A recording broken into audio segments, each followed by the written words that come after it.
Lisa Scorpio. Good morning. Good morning, Miss Scorpio. How are you? I'm good, thank you. How are you?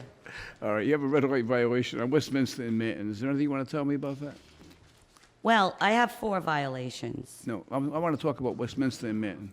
Well, I'm sure I'm guilty. I don't remember them, but I never got these tickets before the pandemic. And the pandemic, I'm not even just making it up. The pandemic changed me, and I got all these tickets. And if you notice, this year I only got 1 because I've slowed down and I'm trying to.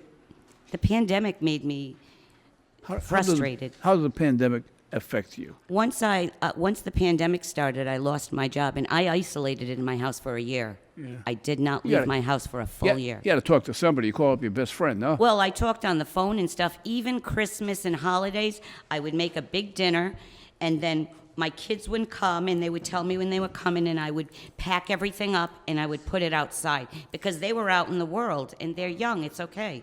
And I did that for every birthday, every holiday during that year that I isolated because I was afraid. That is a very profound statement, seriously. It's a very profound statement. As a matter of fact, I was reading something just yesterday, an authoritative report about effects that the pandemic had on people.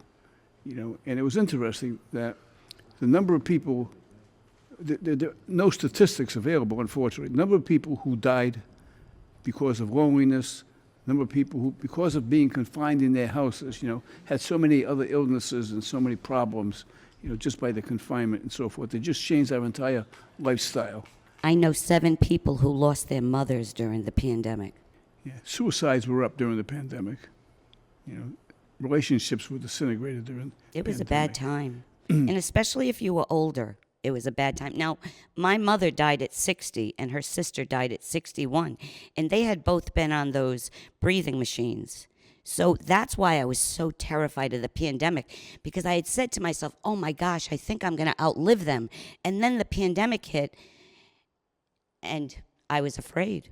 Because of them, I watched them both die. Well, everything you're saying has a great deal of validity to it. You come across as being very forthright and very open and very honest, and I can see that you have very strong family connection, family roots. The relationship between all children and their mother. I can best describe it this way. That I was rummaging through my desk recently and have a whole bunch of mementos from a long time ago, and my mother, after she died, she left some papers, and she had a chronicle of when I was born.